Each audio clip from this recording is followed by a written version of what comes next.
तो बच्चों, पिछले वीडियो में हमने अव्ययभाव समास के बारे में विस्तार से बात की थी। उसके सूत्र को देखा था। न व्ययो भवति सह अव्ययः, यानी कि इसका अर्थ है कि जो व्यय नहीं होता वही अव्यय है, जिसमें कुछ न व्यय हो वही अव्यय है। इसकी परिभाषा भी बड़ी आसान है। जिस समास विधि से कोई पद अव्यय बन जाए उसे अव्ययभाव समास कहते हैं, है ना। और इसका उदाहरण भी हमने अधि हरि के रूप में दिया था। अधि यहाँ पर उपसर्ग लगा हुआ है। यहाँ पर इसकी सबसे बड़ी पहचान यही होती है कि अव्यय यानी जो खर्च ना हो। खर्च वही शब्द नहीं होता जो अव्यय से जुड़ा होता है, यानी कि अव्यय वही होता है जब कोई शब्द किसी मूल शब्द के आगे लग जाता है। जब कोई शब्दांश किसी मूल शब्द के पहले लग जाता है वो उपसर्ग कहलाता है। ये बात हमें समझ है, ये बात हमें पहले से पता है। तो यहाँ पर हरि शब्द से पहले अधि उपसर्ग लग गया। अधि अगर अलग रखा हुआ है तो वो अव्यय है, लेकिन जब किसी मूल शब्द से पहले लग जाता है तो वो उपसर्ग कहलाता है। ये बात क्लियर है। तो यहाँ पर अधि हरि शब्द है जिसमें कि अधि उपसर्ग लगा हुआ है, इसलिए ये पूरा का पूरा शब्द ही अव्यय हो गया। हर एक वो शब्द अव्यय हो जाता है जिसमें पहले यानी शुरू में, जिसके मूल शब्द में शुरू में कोई अव्यय लग जाए और उपसर्ग लगने के बाद वो पूरा का पूरा शब्द ही अव्यय कहलाता है। इसलिए यहाँ पर अव्ययभाव समास है। अब इसके और उदाहरण देख लेते हैं हम। यहाँ पर अनु उपसर्ग लगा। अनु उपसर्ग यानी कि अनु अव्यय का प्रयोग यहाँ पर होगा। अनु अव्यय जब किसी शब्द से पहले लग जाएगा तब वो अनु उपसर्ग कहलाएगा। तो यहाँ पर अब हम अनु उपसर्ग लगाएंगे, अनु उपसर्ग का प्रयोग करेंगे, जिसका अर्थ पश्चात तथा योग्य दोनों ही अर्थ लगेंगे। दोनों का प्रयोग किस तरह से होगा ये हम उदाहरण के माध्यम से देखते हैं। अब जैसे यहाँ पर इसका अर्थ पश्चात या फिर पीछे लगता है, पीछे होता है इसका अर्थ है, और साथ में इसका प्रयोग योग्यम के अर्थ में भी होता है। अब जैसे यहाँ पर अनु उपसर्ग का प्रयोग, जैसे यहाँ पर विष्णु पश्चातः इति, विष्णु पश्चातः इति, जैसे यहाँ पर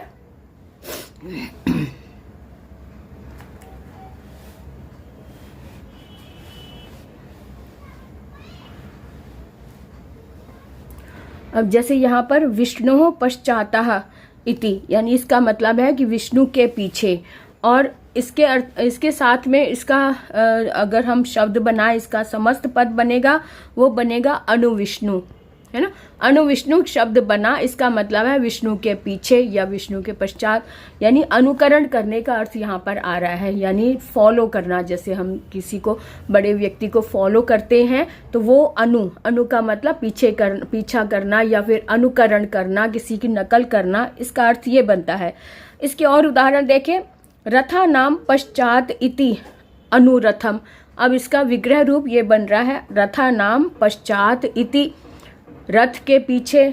इस तरह से इसका समस्त रूप बना अनुरथम। अनुरथम मतलब रथ के पीछे। पदा नाम पश्चात इति अनुपदम, है ना। लतायाः पश्चात इति अनुलतम। इसी तरह से और ये शब्द हैं। पुत्रस्य पश्चात इति यानी अनुपुत्रम। शंभो पश्चात इति यानी अनुशंभु। और गणेशस्य पश्चात इति अनुगणेशम, यानी यहाँ पर सभी में षष्ठी विभक्ति लगी हुई है। यहाँ पर सब में षष्ठी विभक्ति लगाकर इसका विग्रह रूप दिखाया हुआ है। पुत्रस्य, शंभो, गणेशस्य, इनमें षष्ठी विभक्ति लगाकर पश्चात लगाया गया है। यानी कि जब अनु उपसर्ग लगता है तब विग्रह करते समय षष्ठी विभक्ति का प्रयोग होता है। ये बात क्लियर हो गई। षष्ठी विभक्ति का प्रयोग होता है। योग्यता के अर्थ में भी षष्ठी विभक्ति का ही प्रयोग होगा। ये बात क्लियर है कि अनु उपसर्ग जहाँ लग रहा है वहाँ षष्ठी विभक्ति का प्रयोग हो रहा है। अब योग्यता के अर्थ में, इस अर्थ में अनु उपसर्ग का प्रयोग होता है। जैसे रूपस्य योग्यम इति, रूपस्य योग्यम इति, और इसका समस्त पद बना अनुरूपम। अब गुणा नाम योग्यम, यहाँ भी षष्ठी विभक्ति आई है। गुणा नाम योग्यम इति यानी गुणम, यानी गुणों के अनुरूप, गुण के योग्य, है ना। तो यहाँ पर योग्य अर्थ आया है, लेकिन यहाँ पर भी षष्ठी विभक्ति का ही प्रयोग हुआ है। उप अव्यय, जब सर्ग के रूप में जब उप लगता है तब इसका क्या अर्थ बनता है? उप का मतलब होता है समीपम, उप का अर्थ है समीपम। और प्रथम पद में षष्ठी विभक्ति, प्रथम पद में यहाँ भी षष्ठी विभक्ति का प्रयोग हो रहा है। कैसे? समीप के अर्थ में समास होने पर पूर्व पद में प्रायः उप अव्यय प्रयुक्त होता है। और उदाहरण के लिए हम देखेंगे कृष्णस्य समीपम इति, कृष्णस्य समीपम इति यानी उपकृष्णम, इसका समस्त पद बना उपकृष्णम। यमुनाया समीपम इति उपयमुनम, दिशा समीपम इति उपदिक्, दिक् का मतलब होता है दिशाएं। गृहस्य समीपम इति उपगृहम, अश्वस्य समीपम इति उपा अश्व, ना उप में आ जो है वो मात्रा रूप में लग गई, उपाश्वम हो गया। पर्वतस्य समीपम इति उपपर्वतम, पुस्तकस्य समीपम इति तो उपपुस्तकम, पाषाणस्य समीपम इति उपपाषाणम, है ना। इस तरह से इसमें षष्ठी विभक्ति लगाकर इसको विग्रह रूप दर्शाया गया है। आगे और भी उदाहरण देख लेते हैं कि कैसे है। गंगायाः समीपम इति उपगंगम, तटस्य समीपम इति उपतटम, जरायाः समीपम इति उपजरम, वृक्षस्य समीपम इति उपवृक्षम, गजस्य समीपम इति उपगजम, कार्यालयस्य समीपम इति उपकार्यालयम, गर्दभस्य समीपम इति उपगर्दभम, है ना। तो गर्दभम, गर्दभ कहते हैं गधे को, है ना। तो गधे के समीप यानी उपगर्दभम। इस तरह से इसके समस्त पद और विग्रह पद दोनों हमने देख लिए, विभक्तियां सीखी थी। उसमें देखा था ना सह लगता है, वहां पर तृतीय विभक्ति का प्रयोग होता है ना, क्योंकि सह का मतलब साथ होता है, सहित होता है, और तृतीया का चिन्ह भी होता है के साथ के द्वारा।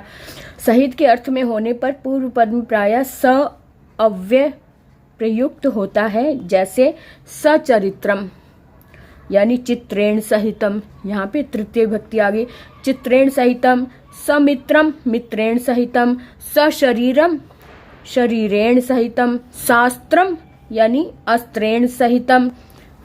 और उदाहरण देखें इसके, सहृदयम सधनम है, सधनम यानी धनेन सहितम, सधर्मम धर्मेण सहितम, सशस्त्रम शस्त्रेण सहितम। पद भी और विग्रह पद भी दोनों देखे। सह लगने से तृतीय विभक्ति लगती है, उप और अनु के साथ षष्ठी विभक्ति लग रही है। निर, निर का मतलब होता है अभाव, निर जहाँ लगता है वहां पे उसका अर्थ बन जाता है अभाव में। तो प्रथम पद में षष्ठी विभक्ति लग जाती है। यहाँ पर भी जब इसका विग्रह किया जाता है तब प्रथम पद में षष्ठी विभक्ति का प्रयोग होता है। जैसे अर्थाभाव का मतलब है संबंधित वस्तु का अभाव। वृक्षाभाव, वृक्षस्य अभावः, इसी शब्द को जब हम समास के साथ कहेंगे तब कहेंगे निर्वृक्षम, निर लगाकर निर्वृक्षम। यहाँ उल्लेखनीय है कि अर्थाभाव का अभाव अर्थ के लिए अव्यय भाव समास में निर विग्रह के प्रथम शब्द का पहला अक्षर क ख तथा प फ होने पर निर को निश हो जाता है। उपसर्ग का प्रयोग होता है। इसके उदाहरण निम्नलिखित हैं, जैसे का नाम अभावः निष्कंटकम हो जाएगा। यहाँ पर निर के र को संधि के नियम के अनुसार श हो गया है। री, यहाँ पर निर के र को संधि के अनुसार श हो गया। तो मक्षिका नाम अभावः निर्मक्षिकम, विघ्ना नाम अभावः निर्विघ्नम, शंका नाम अभावः निशंकम, बाधा नाम अभावः निर्बाधम, फला नाम अभावः निष्फलम, है ना। तो इस तरह से इसके शब्दों को हम इस तरह से देख सकते हैं, विग्रह रूप और उसका समस्त पद। जना नाम अभावः निर्जनम, जलस्य अभावः निर्जलम, मनुष्या नाम अभावः निर्मनुष्यम, धना नाम अभावः निर्धनम। तो ये थे हमारे समस्त पद और उनका विग्रह रूप। अब देखते हैं कि प्रति, जहाँ प्रति उपसर्ग लग जाता है वहाँ क्या होता है। हमने पढ़ा था कि जब प्रति उपसर्ग लगता है तो वो द्वितीय विभक्ति वहां पर लगती है, क्योंकि यहाँ प्रति का मतलब को होता है, की ओर जाना, जैसे स्कूल की ओर जाना, तो प्रति का मतलब की ओर जाना। तो प्रति जहाँ लग जाता है वहां पे प्रथम पद में द्वितीय या फिर सप्तमी विभक्ति का प्रयोग होगा। कैसे?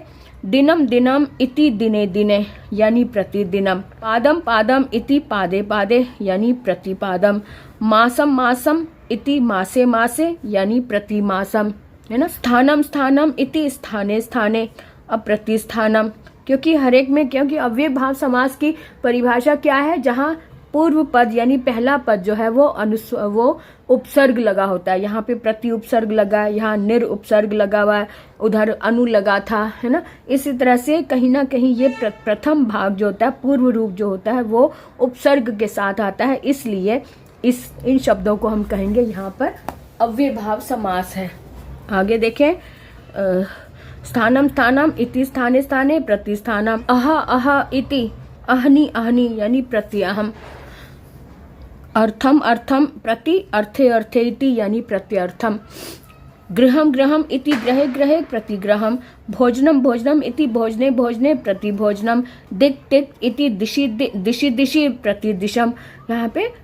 यहाँ पे ये दिक् दिक् जहाँ भी होता है उसका अर्थ दिक् दिशाओं से होता है, इति दिशम यानी दिशाएं दिशाएं, तो प्रतिदिनम प्रत्येक दिशम प्रत्येक दिशा। तो इस तरह से हमने प्रति को भी देख लिया, प्रति के साथ द्वितीय विभक्ति आती है या फिर सप्तमी आती है, निर के साथ में षष्ठी विभक्ति आती है, सह के साथ में तृतीय विभक्ति आती है, अनु के साथ भी षष्ठी विभक्ति आती है, सह के साथ तृतीय विभक्ति आती है। यथा नामक उपसर्ग का प्रयोग करने पर प्रथम पद में विभक्ति में द्वितीय विभक्ति लगती है। प्रथम पद में विभक्ति द्वितीय विभक्ति लगती है और यथा का अर्थ हो जाता है अनुसार, पदार्थ का उल्लंघन ना करना के अर्थ में आ जाता है। इसका अर्थ पदार्थ का उल्लंघन ना करने के अर्थ में इसका अर्थ आता है। उल्लंघन ना करने का अर्थ है उत्तर पद का अतिक्रमण ना करना, जैसे शक्तिम अनतिक्रम्य इति यथाशक्ति, है ना। तो यहाँ पर उत्तर पद है शक्ति, और शक्ति का उल्लंघन ना करना अर्थात शक्ति के अनुसार। इसका सिंपल अर्थ कैसे बनाएंगे? शक्ति के अनुसार, तो अर्थात जितनी शक्ति है उतना, है ना। शक्ति के अनुसार यानी जितनी शक्ति है उतना कार्य करना, यानी शक्ति के अनुसार। तो यहाँ पे क्या था? शक्ति का उल्लंघन ना करना यानी जितनी शक्ति है उतना ही कार्य करना, ये अर्थ इसका बन रहा है। तो यहाँ जहाँ भी यथा आ रहा है, यहाँ वहाँ पर के अनुसार, शक्ति के अनुसार, शक्ति है तो शक्ति के अनुसार, आगे जो भी शब्द है उसके अनुसार ये अर्थ लग जाता है। मति अनतिक्रम्य, मति अनतिक्रम्य यथा मति यानी बुद्धि के अनुसार, मति अनतिक्रम्य यथा मति, विधि अतिक्रम्य यथा विधि, सामर्थ्य अनतिक्रम्य यथा सामर्थ्य, इच्छाम अनतिक्रम्य यथेच्छम, मर्यादाम अनतिक्रम्य यथा मर्यादम। तो जहां भी यथा लग रहा है, यथा का मतलब होता है के अनुसार, सिंपल अर्थों में के अनुसार। अब यहाँ पे कैसे बताया हुआ है? जिसका उल्लंघन ना करना, जितनी भी यानी लिमिट को क्रॉस ना करना। अब मर्यादाम अनतिक्रम्य यदि यथा मर्यादम, स्थानम अनतिक्रम्य यथा स्थानम, उक्तम अनतिक्रम्य यथोक्तम, शास्त्रम अनतिक्रम्य यथा शास्त्रम, क्रमम अनतिक्रम्य यथा क्रमम, बल अनतिक्रम्य यथा बलम, कुलम अनतिक्रम्य यथा कुलम, रुचिम अनतिक्रम्य यथा रुचिम, पूर्वम अनतिक्रम्य यथा पूर्वम। तो इस तरह से हमने ये समस्त पद और उनके विग्रह रूप देखे, जहां पर ये भी समझ आया हमें कि जो कौन कौन से उपसर्ग लगाने से उसके उत्तर पद में विभक्ति कौन सी लगती है, पूर्व पद में कौन कौन सी विभक्तियां लगती हैं, उसका हमने ध्यान दिया। अब इसका ध्यान रखते हुए जब हम इसको हल करेंगे या अभ्यास करेंगे तो हमें बहुत अच्छे से बात समझ में आ जाएगी। इसलिए इसके लिए अभ्यास करना बहुत आवश्यक है। अभ्यास जितना अधिक करेंगे आपका अनुभव बढ़ेगा, आपका ज्ञान बढ़ेगा और आप एग्जाम में कोई भी गलती नहीं करेंगे, कोई त्रुटि नहीं करेंगे, क्योंकि अभी तो हम एग्जाम के लिए पढ़ रहे हैं, है ना। अभी तो बच्चों को ये तो समझ नहीं आ रहा कि ये हमेशा के ज्ञान के लिए है, ज्ञान अर्जित करना होता है हमेशा के लिए, इसको भूलना नहीं होता। लेकिन अब बस इतना पता है कि हमारा ये सिलेबस है, इस सिलेबस को हमने कवर करना, उसमें मार्क्स लेने हैं। तो अभी आप इतना ही समझ लो कि एग्जाम में पास होने के लिए आपको जो सिलेबस दिया गया उसको अच्छे से समझना है, उसकी प्रैक्टिस करनी है, ताकि आपका कोई भी प्रश्न रॉन्ग ना हो, गलत ना हो, उसमें आपको पूरे मार्क्स मिल सके, ये ध्यान रखकर आपने पढ़ना है। ठीक है, तो चलिए आज के लिए इतना ही। आज अव्यय भाव के उदाहरणों को हमने देखा, समझा, और नेक्स्ट वीडियो में हम और उदाहरण लेकर आएंगे। तब तक के लिए बाय बाय।